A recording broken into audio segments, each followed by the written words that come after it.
destiny.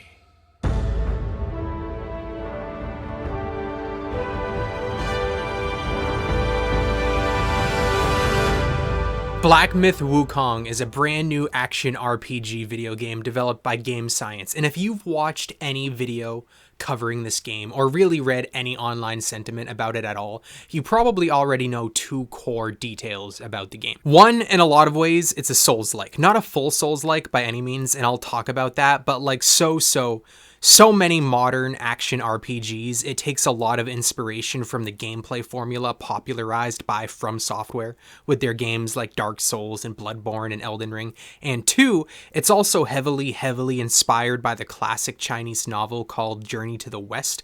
You could definitely call it an adaptation of that novel for sure, but obviously, like any video game based on a book, especially a book from the 1500s, it takes a lot of liberties and it changes a lot of things. But anyway, I'm gonna be honest with you. I wasn't really looking forward to this game much at all. I wasn't planning on playing it or buying it, and I certainly wasn't planning on reviewing it. Not because I thought it looked bad, but generally speaking, I'm not the biggest fan of Souls-like games. I love Souls games, but again, generally speaking, games made by different developers that follow similar formulas to this game's have never really been my thing. I've never really been into them. But August has been dry. It's been too dry when it comes to new games, and I just desperately needed a new game to talk about with you guys, and so, yeah.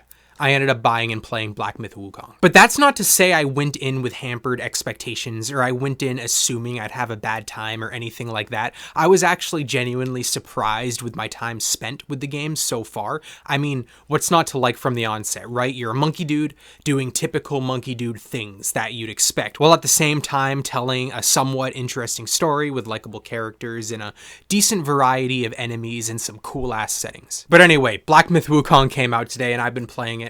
I've been playing it a lot and I have a lot of thoughts that I want to share with you guys. I'm going to review the game. I'm going to show you some raw gameplay, but before I do that, hit that subscribe button. I talk about video games all the time on this page. I do day one reviews. I do other video game discussions. These next couple months are absolutely jam-packed with new video games. Star Wars Outlaws, Silent Hill 2, The Casting of Frank Stone, Space Marine 2, Astrobot, what else? Black Ops 6. So many games are coming out, and I'm going to try my hardest to meet every single big release and mid-release head on. And this is a small channel, and I'm a one-man operation here. I don't get early access. I buy all these games myself. I wake up at the crack of dawn, and I play, and then I edit, and then I try hard to get reviews out on day one. And on top of that, I also have a couple retrospectives that I'm working on, which will definitely be the longest videos that I've made to date. But anyway, I appreciate your support in any way, whether it's by you subscribing, commenting, or liking, any way to help me fight that algorithm war. But enough with this introduction.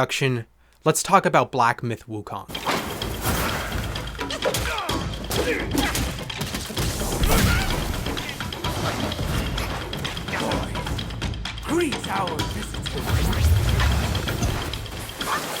So first thing, like I say in a lot of my day one reviews, this is a first impressions review. I've been playing the game pretty much all day for hours, but needless to say, I have not beaten the game yet. And also, this review will be spoiler free. I will talk about the story a little bit later on, but I won't get into any super specific details about the story, and all of the gameplay that you're watching right now is from very early on. But anyway, like I mentioned, Black Myth Wukong has been described as a Souls-like countless times in the press and in the media leading up to its release, and in a lot of ways it definitely is, but in a lot of ways it's also a lot different, especially when it comes to some of its core gameplay mechanics. For example, this game is a dodge roll extravaganza. There's not really any blocking or parrying pretty much at all, which was a hurdle I had to overcome myself. Typically, I'm a hold up a shield and block the pain away kind of Souls player. I barely parry and I avoid dodge rolling like it's an orphan's cough during the times of the Black Plague. But in this game,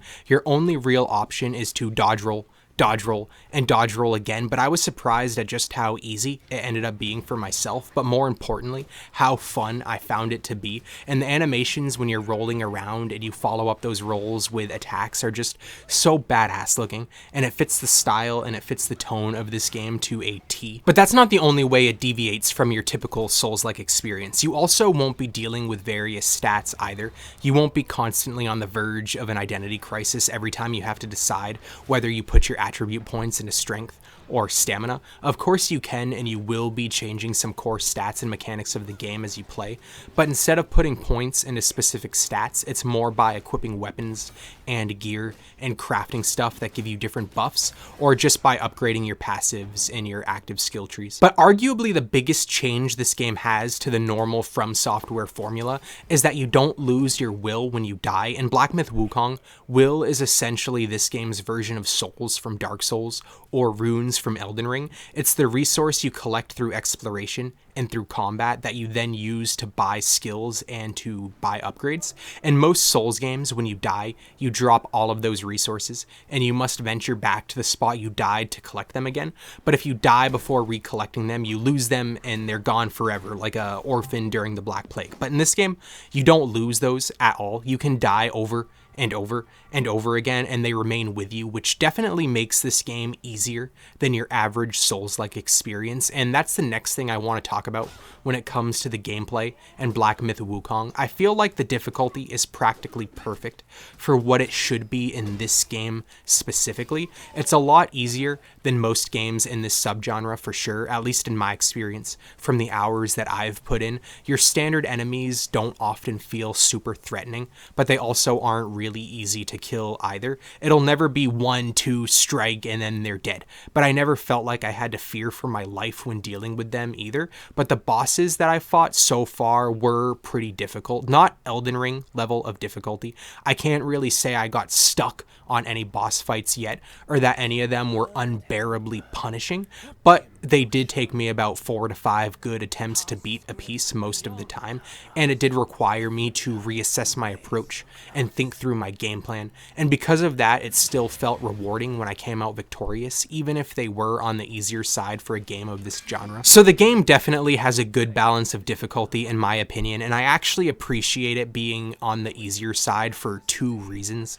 Reason number 1 is that, and this is my first critique with the game, but I don't love the world design or the exploration in this game. It's not bad by any means. You definitely notice a nice level of detail in pretty much everything, but I just don't care much for the setting so far. It doesn't really do much for me personally. For example, I love that Elden Ring can be hard as hell because I absolutely love that world visually. I will absolutely take the Walk of Shame back to a boss fight 5,000 times just so I can gawk at the beautiful landscapes and the beautiful architecture over and over. But the world designs just aren't that appealing for me here in Black Myth Wukong, so I appreciate that it's easier so I can keep my journey going along a lot quicker, because if I was forced to stay in the same area for a long period of time, I'd honestly grow super bored really quickly. But again, that might just be a personal preference thing. The second reason why I appreciate this game being easier is that I feel like it adds to one of the main selling points that I can give this game, and that's that I feel like this may be a perfect introduction to the Souls-like genre for a lot of people. For anyone who is interested in the Souls-like subgenre but are scared away by some of the more challenging gameplay mechanics, I think this game might be perfect for you.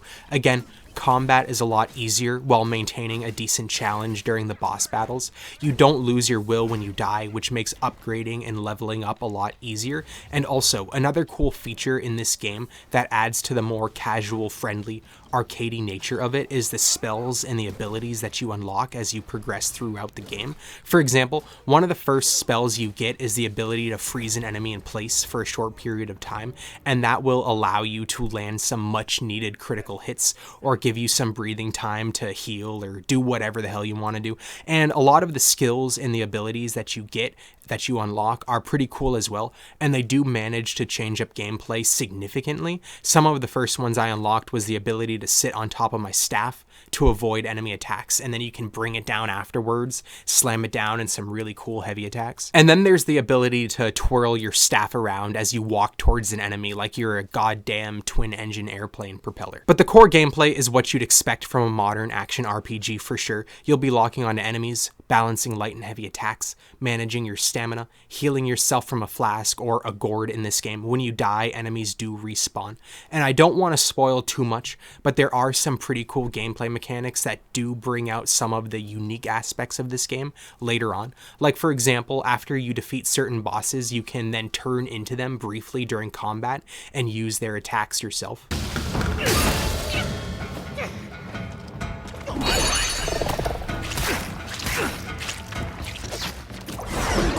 But another thing I like about this game so far is the enemy designs. I may not like the world and the map designs that much, but holy shit, the designs of the enemies are so badass, from the standard enemies to the bosses, to the sub-bosses, to hell, even the tiny little creatures that pop up and attack you for no reason, even they look phenomenal. The art design reminds me a lot of Magic the Gathering. But Black Myth Wukong is not a perfect game. It does have some flaws here and there for sure, and this is where I'll talk about the story a little bit, but again, I'll avoid spoilers. I'm only going to talk about the setup of the plot, the stuff you learn in the first 10 or so minutes, but the story isn't bad. I actually think the lore is pretty interesting so far, and the main narrative setup is pretty good, enough to keep me feeling motivated, to feel like I have a reason for wandering around and killing things. But with that being said, I was expecting more. The main character here so far is a very blank slate with barely any personality, and that could be accurate to the books, I don't know, or maybe it's just a creative choice from the developers. And when it comes to most games in this subgenre, I'm fine with the main characters being blander than white bread dipped in mayo, but for some reason in this game I wanted more. I wanted an actual character. I feel like it needs more of an actual protagonist to really make the narrative feel impactful. Now granted, I am still in the early parts of the game, so hopefully, and maybe that changes as the story and as the game progresses. But the story, again, no spoilers here, has a pretty decent setup. There's two groups of people at odds with each other politically and socially, and for other spoiler reasons that I won't mention here. And when the game starts, you play as this really powerful, godlike monkey man, but after the opening sequence, he goes dormant and several years pass. And then when the game actually starts, you play as a different monkey dude who is tasked with finding several relics and artifacts, hoping that when he does, it'll bring back the original godlike monkey man. It'll bring him back to life. And again, on paper, I think the story has a lot of potential, but so far from what I've witnessed in the game, it leaves me wanting more. Look, monkey, I don't make a habit of fighting someone I've bested before. Here's my offer. If you lose, I'll take you to the Celestial Court. They will stay and level your mountain. But if I lose, I shall certainly take revenge, and they will level your mountain nonetheless. Also, I'm playing the game on the PlayStation 5, and it runs really, really smoothly in performance mode. I didn't experience any game-breaking bugs or glitches. Sometimes the frame rate will drop briefly when there's a lot going on screen, but it usually self-corrects itself within seconds. And also, I did notice some lighting issues here and there. Sometimes a lot of the lighting looked unnatural and popped in and out in really awkward ways. And when it comes to the voice performances, they're all pretty good, but I did notice the lip syncing in this game was really, really bad. More often than not, the characters' mouths looked like they were saying completely different words than what I was hearing. But besides that, it performed well and it looked visually stunning. But yeah, that's my quick and brief thoughts after spending the day with Black Myth Wukong. Depending on how this video performs, I may make a follow-up after I put in more hours, but I'm not sure. What I am sure of, though, is that my next review will be for the full release of Conquered on the 23rd, and then after that, Star Wars Outlaws. I'm really looking forward to that one. I pre-ordered the Gold Edition for the early access, so I should have a video out for that game on the 27th. But anyway, have you played Black Myth Wukong? If you have, let me know what you're thinking about it. If you haven't played it yet, let me know. Do you plan to play it, or are you gonna ignore it completely? Either way, I look forward to hearing from you in the comments. Thank you for watching, especially if you watched this far.